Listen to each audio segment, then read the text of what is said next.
대림절을 우리가 지금 지키고 있습니다. 대림절, 영어로 애드벤트라고 그렇게 이야기하는데요.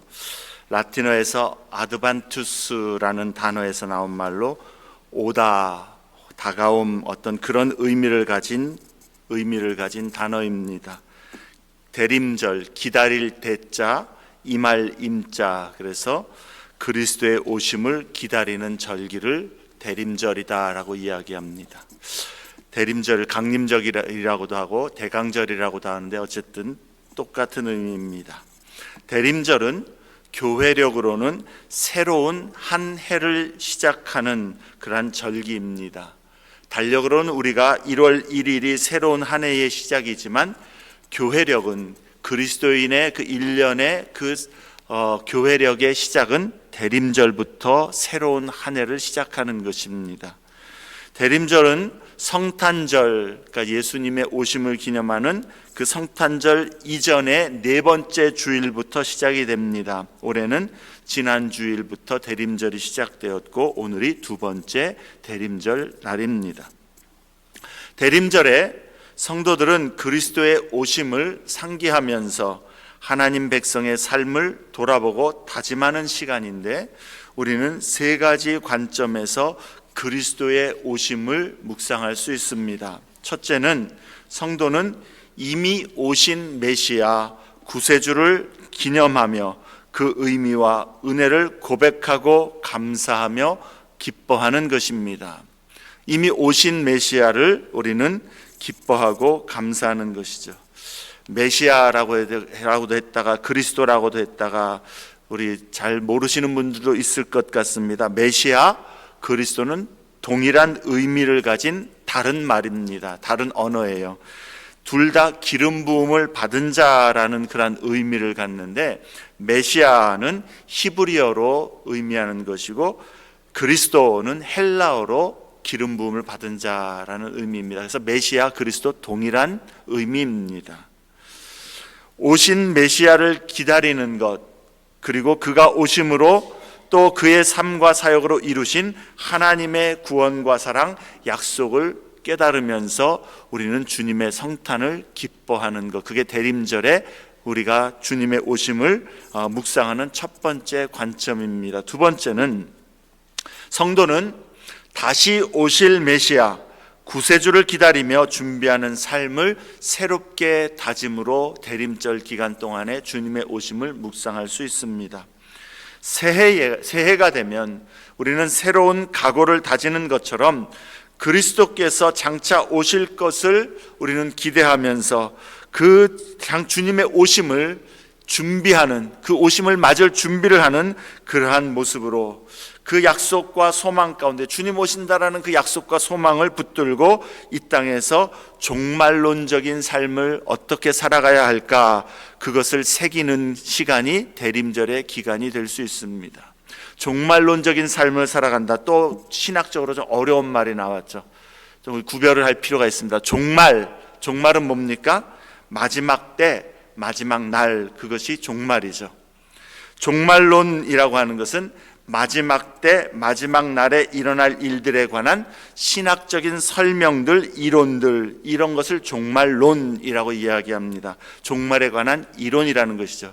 자, 종말은 마지막이고 종말론은 그 마지막에 관한 신학적인 이론입니다. 그렇다면 종말론적이라는 말은 마지막 때를 염두에 두고 있는 그러한 관점과 태도를 가진 그런 의미입니다. 그래서 종말론적인 신학, 종말론적인 삶이라고 하는 것은 이제는 이 땅에서 있는 것들은 끝이 올 거니까 다 뒤로 하고 그냥 주님이 오실 것만 기다리면서 거기에 소망을 두고 살아라, 그런 의미가 아닙니다. 옛날에 1992년도에 그 다미선교회라고 이단이 있었죠. 재산도 다 팔아버리고 어느 몇월 며칠 날 주님이 오신다고 분명히 약속했으니까 그날이 오면 이 세상에 있는 것들은 다 필요가 없으니 재산도 팔고 학교도 갈 필요 없고 지금은 주님 오실 것을 준비하면서 그날을 바라보고 소망으로 살아야 된다, 그게 종말론적인 삶이다라는 것은 절대적으로 틀린 말입니다. 종말론적인 삶이라고 하는 것은 주님이 오시는 그때가 분명히 있는데 그때를 염두에 두면서 오늘이라고 하는 현실을 그날에 비추어서 신실하게 주님의 뜻 따라 일상을 살아가는 것, 그게 종말론적인 삶, 종말론적인 신앙이다라는 것이죠. 마지막 때에 관한 약속과 소망을 우리는 늘 우리 마음의 중심에 두고 그것을 생각하면서 그 관점으로 이 세상을 살아가는 태도와 삶의 방식이 종말론적인 삶이라는 의미입니다. 그러한 삶은 그리스도 안에서 참으로 주님의 말씀을 붙들고 오늘 내게 맡겨주신 현실들, 직장 가야 될 사람은 직장 가서 그리스도인으로서 열심히 직장 생활해야 되는 것이고, 학교에 가서 공부해야 될 사람은 종말론적인 삶으로서 그리스도의 오심을 염두에 두는 가운데 자신의 본분으로 공부를 열심히 하면서 어떻게 오늘을 하나님 앞에 영광된 삶을 살 수 있을까, 그게 종말론적인 삶입니다. 그리스도인의 삶은 종말론적인 삶이어야 합니다. 그리스도의 재림과 부활, 심판, 그리고 새하늘과 새 땅의 도래에 대한 믿음과 소망을 가지고 오늘이라고 하는 현실을 성실하게 살아가는 것, 그게 종말론적인 삶입니다. 대림절이 그러한 중요한 의미를 우리에게 상기시켜주는 절기다라는 것이죠. 그리스도인은 새로운 한 해를 시작하면서 다시 오실 그리스도를 기다리며 그 소망 가운데에 종말론적인 삶을 살아가도록 우리의 각오를 새롭게 하는 의미가 있는 것입니다. 종말론적인 삶을 산다면 우리의 바라보는 관점과 목표가 다르겠죠. 이 땅에 있는 것들로 영원하게 이것 붙들고 사는 것이 아니라 이것 없어도 주님의 나라가 올 것을 바라보면서 이 땅에 있는 것들 거기에 목매어서 붙들고 살지 않는 것이죠. 자, 그리스도의 오심의 세 가지 관점에서 세 번째 관점은 오늘 우리 마음에 우리의 삶에 오시는 메시아를 우리는 기다리고 기대하는 것입니다. 대림절의 성도는 우리에게 이미 오신 메시아, 그리고 장차 오실 메시아를 상기할 뿐만 아니라 오늘 우리의 삶의 현실에 오시는 메시아도 기억하고 기대해야 한다라는 것입니다. 그리스도께서는 지금도 믿음으로 그리스도를 주로 영접하는 자들의 마음과 삶에 임하십니다. 누구든지 회개와 믿음으로 그리스도를 구주로 주님으로 영접하는 자에게 주님은 오셔서 성령님으로 함께 거하시고 그들과 함께 동행하신다라고 분명히 약속했습니다. 그러므로 오늘날도 주님은 오십니다. 누구에게요? 예수를 주라 고백하고 예수님을 주님으로 영접하는 자에게 주님은 오십니다. 그런데 주님이 그렇게 오셨다면 이제 믿는 자의 삶의 현실 속에서 주님은 항상 거하신다라는 것이죠. 그래서 우리 믿는 자들의 삶에 항상 주님이 함께 하신다라는 의미에서 또 우리의 일들과 문제와 염려와 아픔, 고민과 두려움 속에서 주님은 그 모든 일들, 성도들의 일들을 다스리시고 인도하신다라는 의미에서, 그리고 그 모든 순간순간에마다 우리의 연약함을 아시기에 때를 따라 돕는 은혜로 오늘도 우리의 삶의 현실에서 역사하신다라는 의미에서 주님은 오늘도 우리의 삶에 오시는 분이십니다. 믿을 때 오시기도 하지만 우리 안에 거하시는 주님은 이제 우리의 삶에서, 믿는 자의 삶에서 날마다 오시는 분이라는, 여기서 오신다라는 것은요, 제가 오신다라고 표현을 했지만 주님이 신자의 삶에 어떤 때는 계시다가 안 계시다가 필요할 때는 오신다는 그런 의미가 아닙니다. 주님은 늘 함께 하십니다. 늘 우리 안에 거하십니다. 우리의 현실과 상황 가운데 늘 거기 계시는 분이십니다. 그런데 또 오신다라는 의미는 우리의 믿음과 기도에 응답하시는 분이시기 때문에 주의 놀라운 손길을 나타내시고 역사하신다라는 의미에서 오늘도 우리에게 오신다라는 의미입니다. 주님 앞에 우리의 문제를 가지고 나가고 어려움들을 가지고 나가고 우리의 일들을 가지고 나가서 주님을 바랄 때에 특별하신 은혜와 특별하신 능력과 특별하신 주의 응답으로 역사하신다라는 그런 의미에서 오신다라는 게, 오늘도 주님은 우리의 삶의 현실에서 기도하는 자에게, 주님 앞에 믿음으로 맡기는 자에게, 주님 앞에 나의 삶을 의지하여 나아가는 자에게 오신다라는 겁니다. 그러므로 대림절의 성도는 우리의 삶에, 우리의 현실에, 여러분 각자의 지금 가지고 있는 그 괴로움, 그 어려움, 그 두려움, 거기에 그리스도께서 선한 목자가 되셔서 그 일들을 지금 돌보시고 인도하시고 붙드시고 위로하시고 힘주시는 그 은혜와 복으로 주님의 성도들과 늘 함께 하신다는 것을 우리는 상기하고 고백하며 이 대림절에 더더욱 내가 그러한 주님을 오늘도 내 삶에 오시도록 능력으로 역사하시도록 그렇게 주님을 바라보며 주님을 의지하는가 돌아보며 묵상하며 주님 앞에 우리 자신을 드리기를 힘써야 하는 것입니다.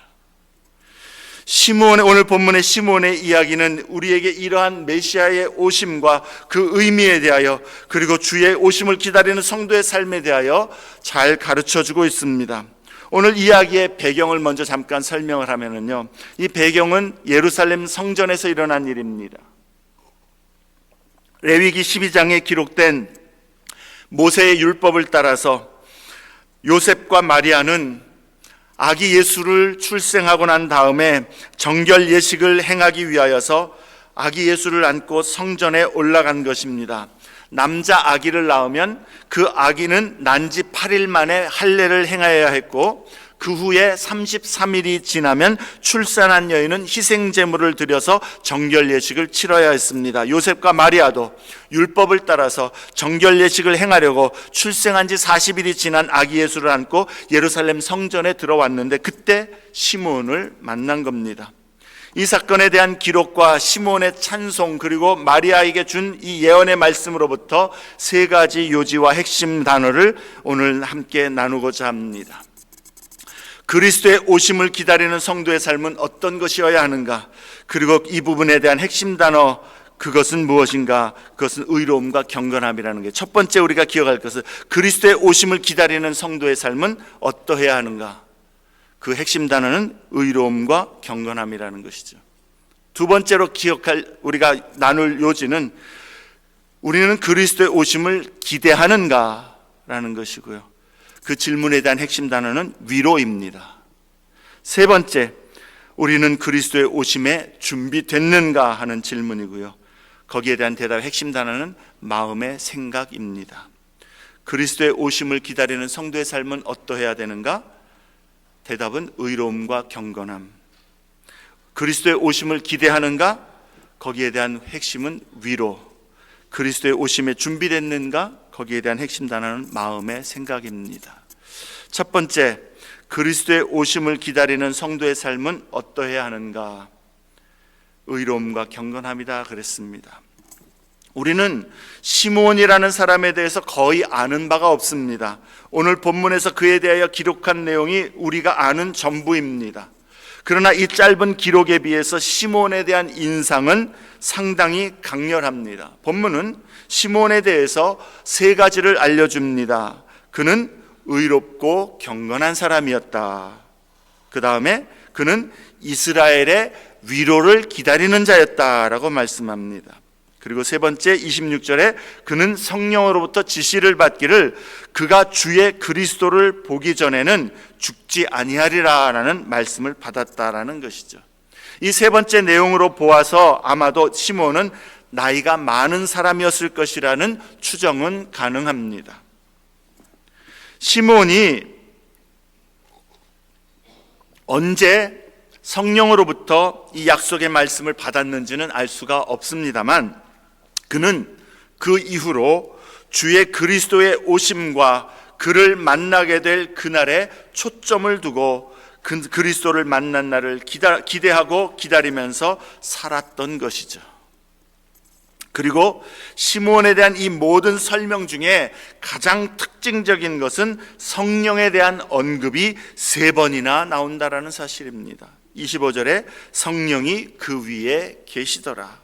26절에 성령의 지시를 받았더니, 그리고 27절에서 요셉과 마리아가 아기 예수를 데리고 성전으로 올 때에 시므온도 성령의 감동으로 성전에 들어가서 아기 예수를 만났고 이 평범해 보이는 아기가 주의 구원임을 알았다라고 이야기합니다. 주의 구원, 주님이 주시는 구원이라는 거예요.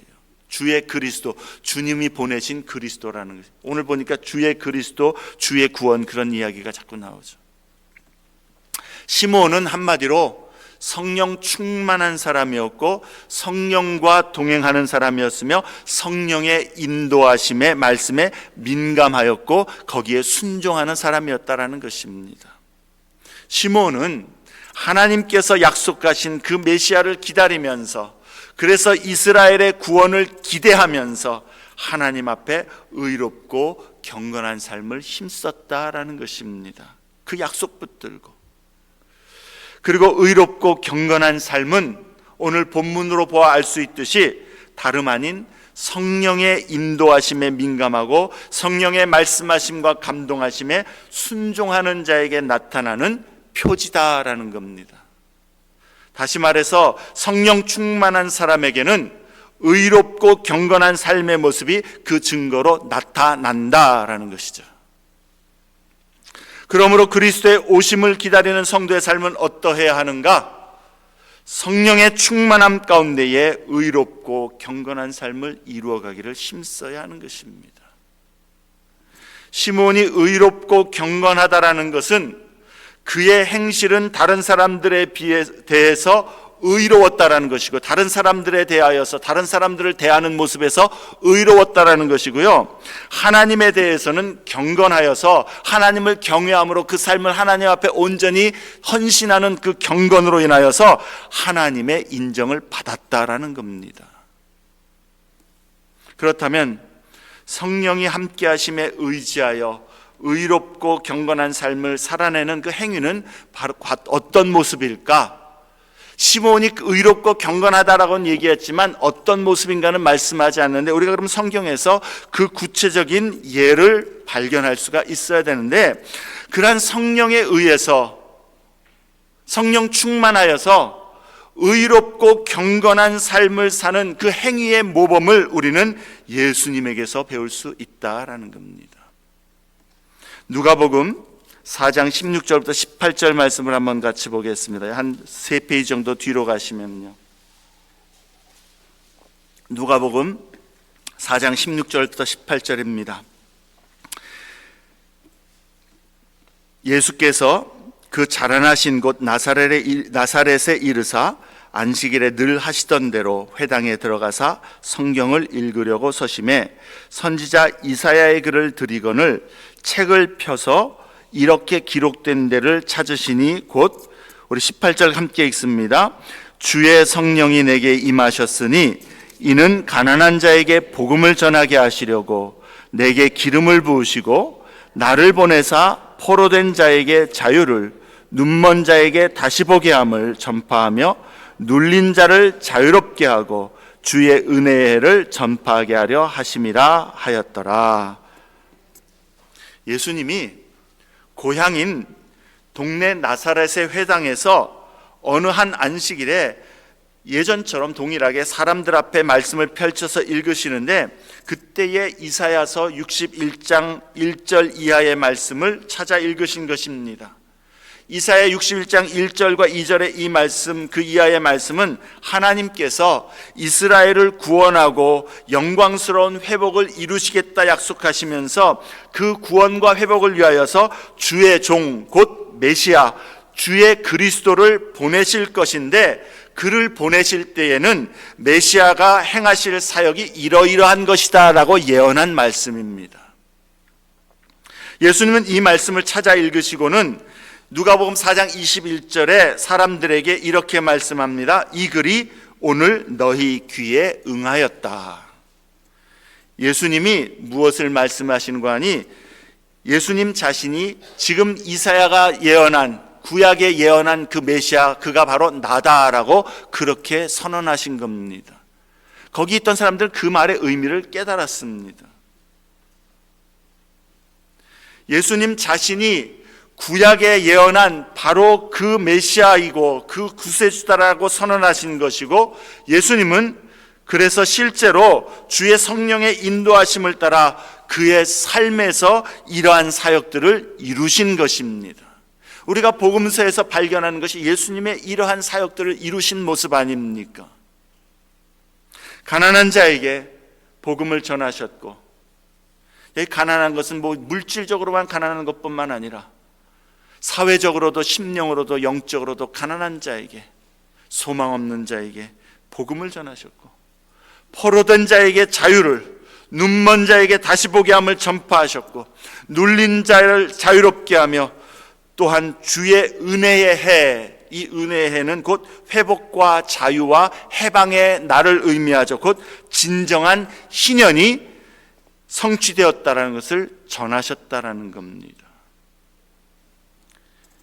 이것이 바로 우리가 주요 선생이라고 고백하는 예수님께서 보여주신 의로운 삶이고 경건한 삶이다라는 것입니다.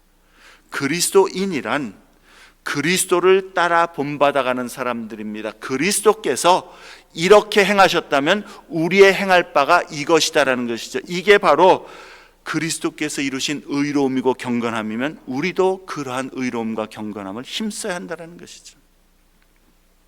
그리스도의 제자로서, 하나님의 백성으로서, 성령이 우리 안에 거하신다라고 고백하는 믿는 자로서, 성도는, 저와 여러분은 예수님의 일한 의로움을 배우고 새기고 본받기를 힘써야 합니다. 우리의 믿음의 초점이, 중심이 거기 있어야 되는 것이죠. 여러분, 주님이 여기 말씀하신, 주님이 보여주신 이러한 의로운 삶, 이웃에 대한, 다른 사람에 대한 의로운 삶의 초점이 어디에 있는가를 여러분 한번 보시기 바랍니다. 어디에 있습니까? 다른 사람들을 향한 사랑과 섬김에 있었다라는 거예요. 초점이 나에게 있는 것이 아니라 나를 들여 다른 사람을 섬기고 다른 사람들을 세우고 다른 사람들을 자유롭게 하고 회복하는 데에 초점이 있었다라는 것이죠. 가난한 자, 포로된 자, 눈먼 자, 눌린 자, 다시 말해서 우리의 도움과 돌봄이 필요한 자들의 이웃이 되어서 그들에게 자신을 내어주신 것이고, 그들의 회복과 치유, 자유와 복지를 위하여서 자신을 섬김으로 내어주셨다라는 것, 그것이 바로 주님이 보여주신 의로운 삶이고 우리 그리스도인들이 본받아야 될 의로운 삶인 것이죠. 우리는 의롭다라는 것을, 하나님 앞에 의롭다 인정받는 것을, 이렇게 다른 사람을 향하여서 나를 희생할지라도 섬기는 것, 그것에 초점을 두고 있느냐라는 겁니다. 하나님을 향하여서 경외함으로 아버지의 뜻을 깨달아 아버지의 뜻대로 행하는 것, 그것이 경건한 삶인데, 하나님의 말씀이 나에게 기준이 되고 초점이 되어서 말씀 앞에서 자신을 순복하여 드리기를 애써가면서 여전히 나의 죄성으로 인해서 말씀에 거슬리는 나의 삶과 나의 태도와 감정을 주님 앞에 복종시키기를 힘쓰면서 싸우면서, 그렇게 주님 앞에 말씀대로 변화되기를 힘쓰면서 경건한 삶을 이루기를 힘쓰냐라는 것이죠. 오늘날 현대의 교회에서는 이러한 의롭고 경건한 삶이 그리스도인의 초점이 되고 있는가 진지하게, 정직하게, 그리고 나 자신에 대해서 겸손하게, 냉철하게 물어야 될 줄로 압니다. 겉으로 그냥 포장하지 마세요. 신학적인 지식으로 포장하지 마세요. 하나님의 말씀 앞에서, 그리스도의 이 모습 앞에서 내가 정말 그리스도인이라면 이러한 모습으로 의롭고 경건함을 힘쓰는 진정한 주의 백성인가를 우리는 물어야 되는 것입니다. 우리 각 사람의 마음은 어떠합니까? 저의 마음은 여러분의 마음은 어떠합니까? 우리는 이웃사랑으로 의로운 삶을 이루어야 된다는 것을 기억하고 있습니까? 이웃사랑, 어느덧 교회 안에서 사랑이라고 하는 것들이 다 빠져버리고, 사랑이 없어도 교회 안에서 잘 침묵하고 어떠한 일들의 행사를 잘 이루면 좋은 교회라고 하는 그러한 엉뚱한 데 초점이 가 있는 우리의 모습은 혹시 아닌지요? 다른 사람이 내게 어떻게 해주는가에 따라서 호불호를 따져가면서 네 편 내 편 나누고, 나 자신을 섬겨주는가 나를 존대해주는가 거기에 초점을 두면서 도무지 다른 사람들을 섬기는 일에는 무관심하고 무정하고 무례함과 냉랭함을 가진 그런 껍데기 같은 그러한 우리의 모습 아니냐라는 것이죠. 그러한 마음과 심정, 태도를 가지고 있으면서도 그리스도의 제자라 할 수 있겠습니까? 주님 앞에 은혜와 긍휼을 구하며, 주님 부끄럽습니다, 불쌍히 여겨 주시옵소서, 저와 여러분의 고백이 되어야 될 줄 압니다. 자기중심, 자신을 섬김에 치우친 신앙의 모습이라면 우리는 회개해야 되겠습니다. 마음이 동하지 않아도 이 말씀 앞에서 주님, 나의 이러한 모습들을 불쌍히 여겨 주시옵소서, 고쳐 주시옵소서, 깨뜨려 주시옵소서 기도해야 되겠습니다. 하나님을 마음과 성품과 힘과 목숨을 다해 사랑하라는 계명과 내 이웃을 내 몸과 같이 사랑하라는 이 계명을 소홀히 하였다면 돌이켜야 되는 것이죠. 교회에서 이러한 의롭고 경건한 사랑이 사라진 이 세대에 우리는 주님 앞에서 우리를 더 철저히 깨뜨리기를 힘써야 되겠습니다.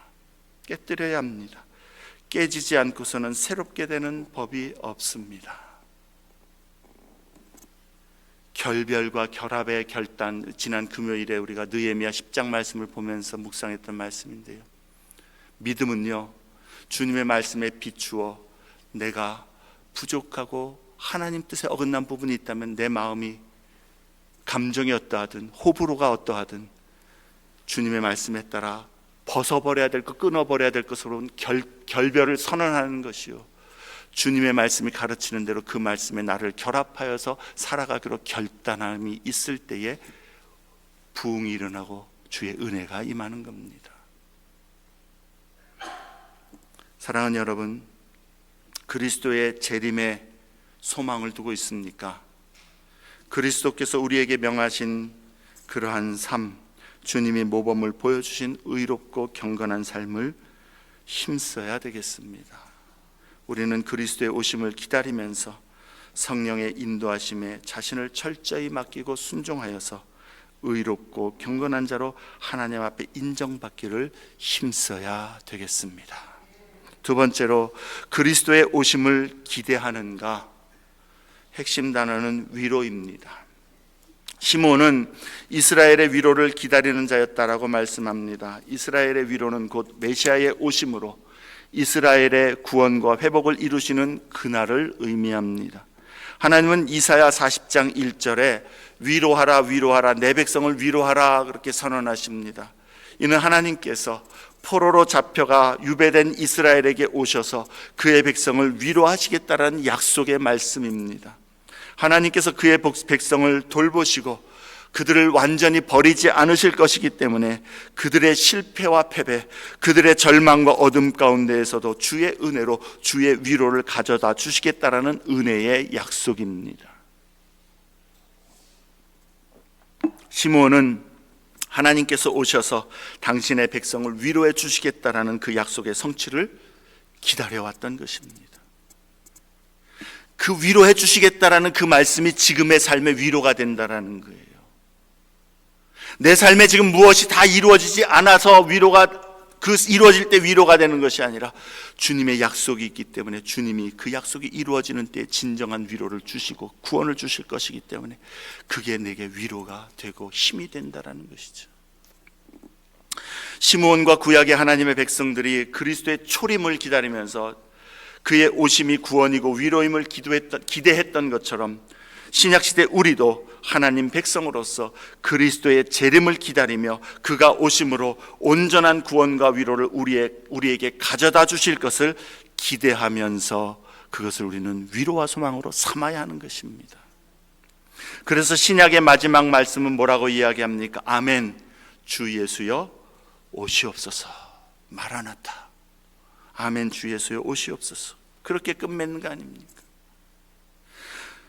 성경을 믿고 성경이 성취됨을 보고 싶어하는 것이죠. 그리고 그날이 오면 우리에게 약속하신 모든 복과 기쁨을 우리가 온전히 누리게 될 것을 확신하는 겁니다. 그날의 주님은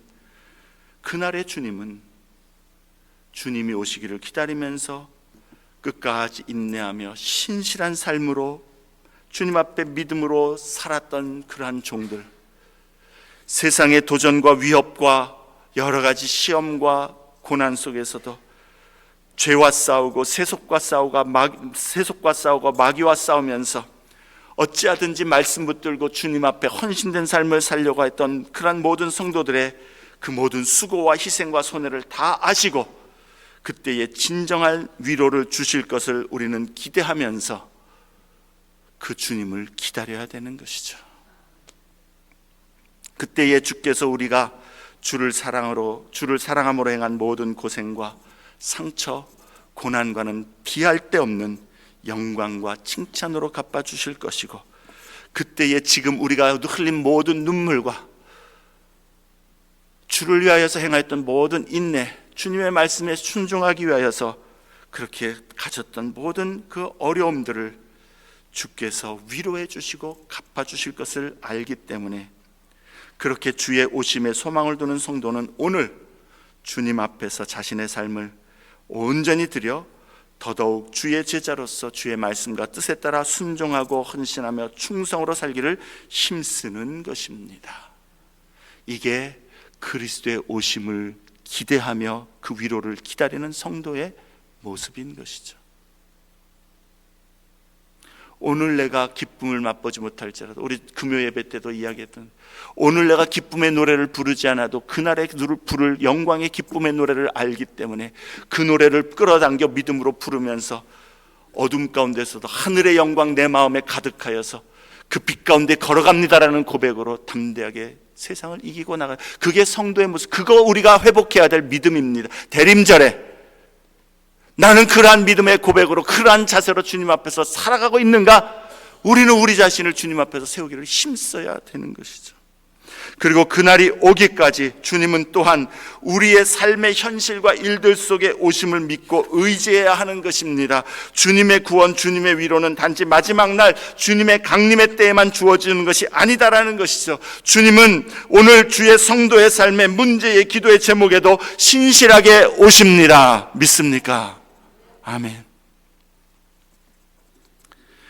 주님 앞에 오늘의 문제에, 오늘의 내가 감당할 수 없는 일들에, 이 어둠에, 이 슬픔에, 이 고난에, 내가 도저히 헤쳐나갈 수 없는 이 문제에 주님 앞에 믿음으로 가지 나가다가 주님 앞에 성실하게 살고자 할 때, 말씀 붙들고 살고자 할 때에 주님 그 일들 가운데 오셔서 지도해 주시고 걸음걸음을 인도해 주시고 피할 길을 내어주시고 웅덩이에 우리의 발이 빠지지 않도록 어둠 가운데서 디뎌야 할 곳들을 알려주시는 주님의 오심, 그 위로를 기대하여야 된다라는 겁니다.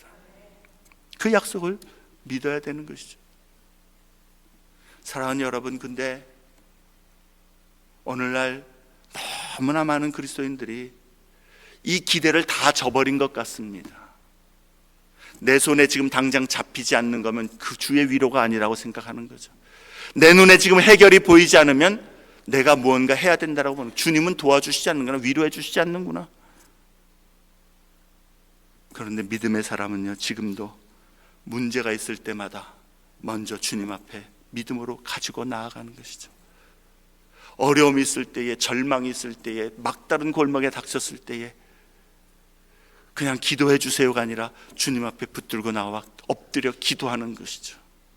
부르짖어 기도하는 것이죠. 저에게 기도해 주세요라고 부탁하시는 거 참 좋습니다. 고맙습니다만 여러분 같이 기도하셔야 되는 거죠. 나는 기도 안 하면서 목사님, 장로님, 권사님들만 기도해 달라고 하면 아니죠.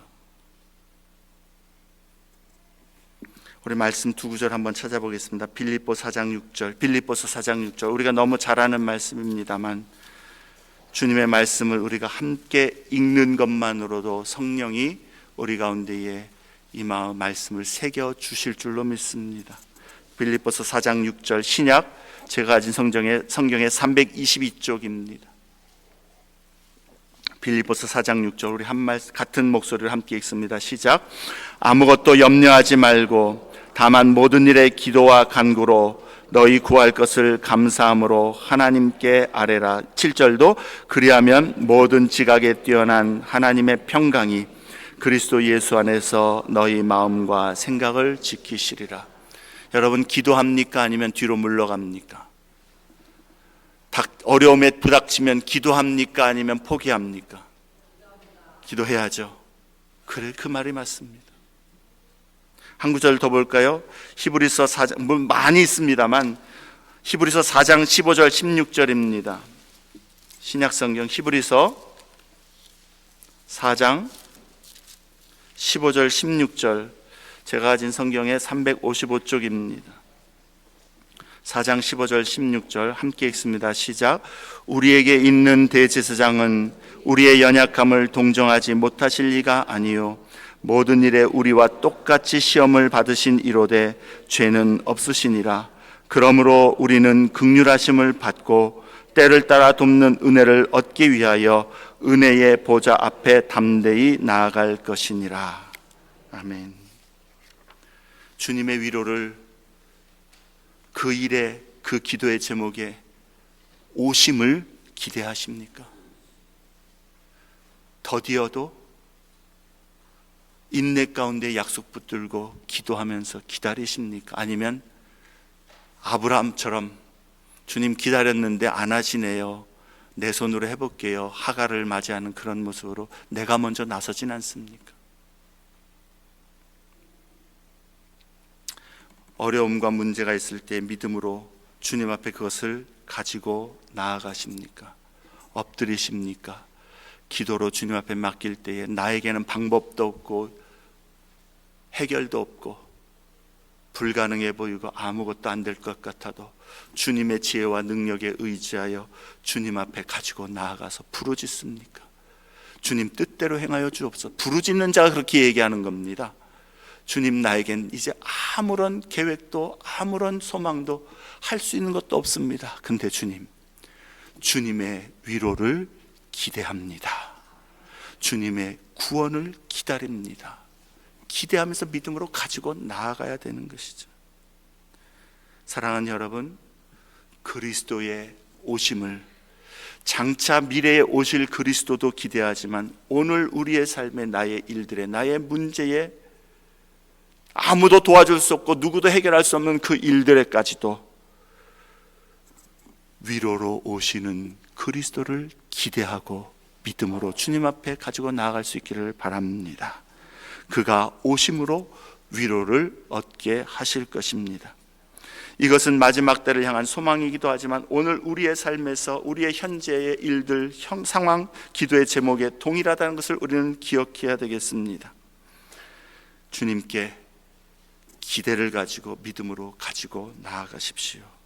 주님의 위로를 경험하게 될 것입니다. 주님은 우리를 위로해 주시길 원하십니다. 뒤로 물러가지 마세요.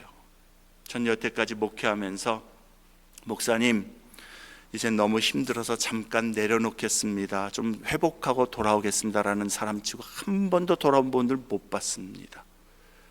돌아오지 않는 것만이 아니라 drift away, 점점 멀어져갈 뿐이라는 것을 보게 됩니다. 여러분, 믿는 것도 그렇고 주님을 섬기는 것도 그렇고 내가 결정하고 내 힘으로 내 의지로 할 수 있다고 생각하면 여러분 심각한 착각에 빠진 겁니다. 우리가 얘기하잖아요. 지금 이 모습 이대로 있는 것 주님의 은혜라. 다시 말해서 내가 믿음으로 여기까지 온 것도 도운 것도 주님이 성령님으로 인도해 주셨기 때문인 것이지 내 의지가 남달라서 온 게 아닙니다.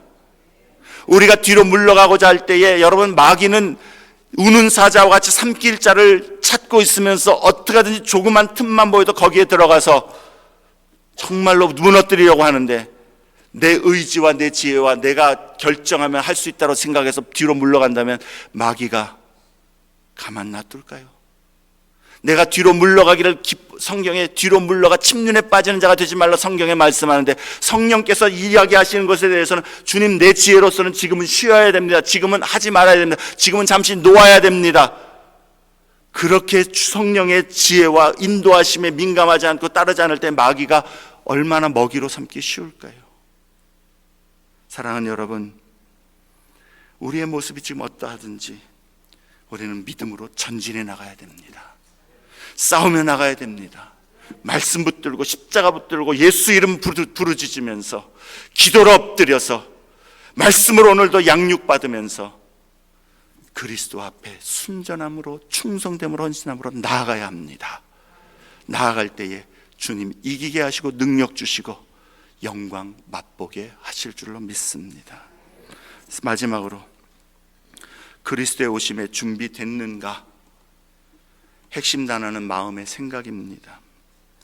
시몬의 고백을 보면은요, 오늘 말씀에 보면 시몬이 29절에 이렇게 이야기합니다. 주제여, 이제는 말씀하신 대로 종을 평안히 놓아주시는도다. 내 눈이 주의 구원을 보았사오니 라고 이야기합니다.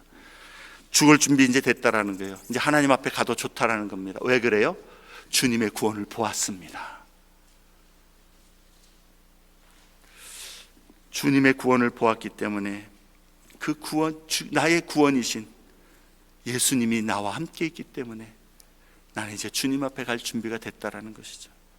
예수님은 우리의 구원을 이루시는 분이십니다.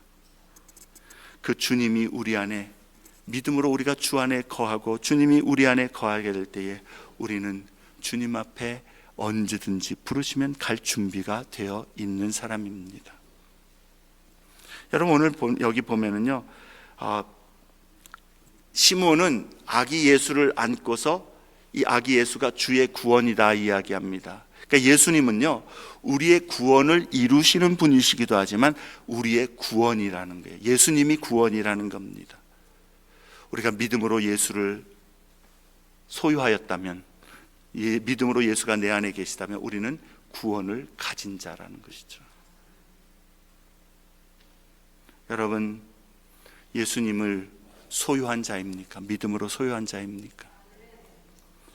그런데 여러분, 나는 예수를 소유했습니다, 믿음으로 예수가 내 안에 거하십니다라고 고백하지만 우리의 마음 중심도 진짜 그런가 살펴볼 필요가 있습니다.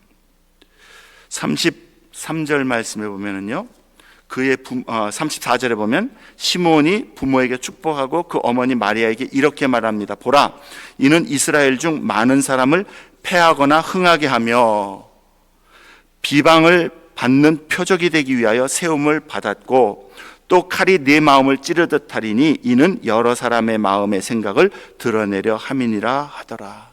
이 말씀을 간단히 이야기한다면 예수님은 구원자로 오셨지만, 구원이시지만 그 예수님 앞에서 어떻게 반응하고 예수님을 받아들이는가에 따라서 흥하는 자도 있고 패할 자도 있다라는 겁니다. 그 예수님을 비방하는 사람들이 있을 것이라는 겁니다. 예수님 말씀 듣기 싫다라는 거예요. 구원 난 듣기 원치 않는다라는 겁니다. 왜 교회 안에서 좀 좋은 얘기만 하지 왜 다른 어렵고 부담되는 얘기를 해서 나는 그런 얘기 듣기 싫어하고 비난하는 그런 표적이 될 수 있다라는 겁니다. 더더군다나 35절에 칼이 네 마음을 찌르듯 하리니 마리아의 마음을 칼이 찌르듯 할 것을 이야기하는, 무엇을 이야기합니까?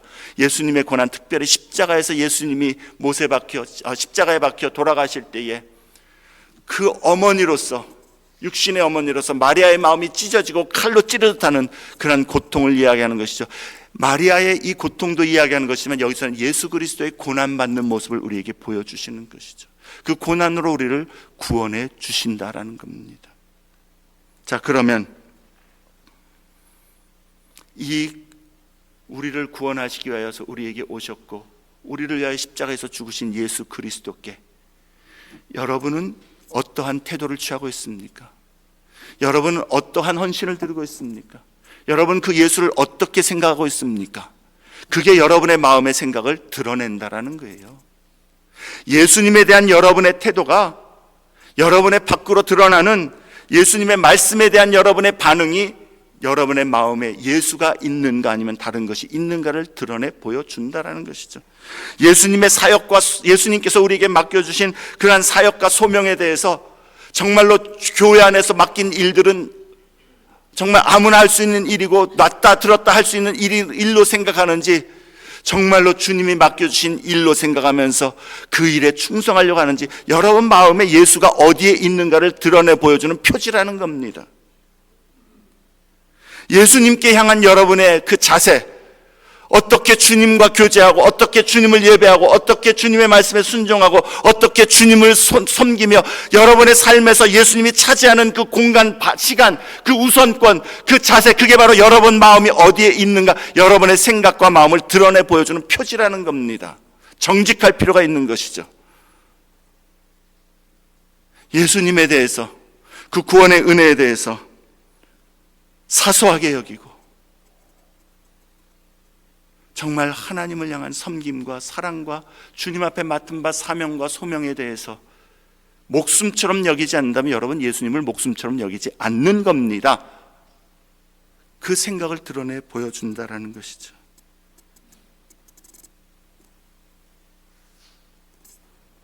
예수님이 맡겨주신 일들, 사명, 그리고 그 부르심, 그 명령에 대해서 오늘 나의 마음의 자세는 어떠합니까? 물론 우리가 죄성이 있고 부족하기 때문에 게으를 때도 있고 또 주님 앞에서 온전하지 못할 때도 있습니다만, 우리 마음 중심은 이러한 말씀을 들을 때마다, 주의 말씀으로 날마다 도전을 받을 때마다, 기도할 때마다 우리를 살피면서 주님, 내 안에 예수가 가장 귀한 분이 안 되고 가장 최우선이 안 되고 내 삶의 정말 모든 일들에 가장 섬김을 받아야 될 그러한 귀한 분이 안 된 부분들이 있다면 주님 용서해 주시고 깨닫게 해주시고 내 마음을 붙들어서 주님 앞에 더 가까이 나아가게 도와주옵소서. 결단합니다. 노력하겠습니다. 그게 우리의 중심, 주님을 귀하게 여기는 마음이고 생각인 것이죠.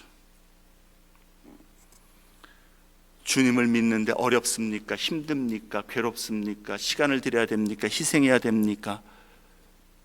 근데 주님은 우리를 위하여서 십자가에서 고난을 받아 자기를 내어주신, 목숨을 내어주신 그 고난을 생각할 때에 주님, 나의 모든 것 주의 것이고 고난까지도 주님을 따르는 그러한 신앙의 고백임을 우리는 기억하면서 주님 앞에 충성된 자로 서기를 힘쓰는 것, 그게 주 예수의 은혜의 구원에 합당한 바른 믿음의 모습, 삶의 모습, 자세인 줄로 믿습니다.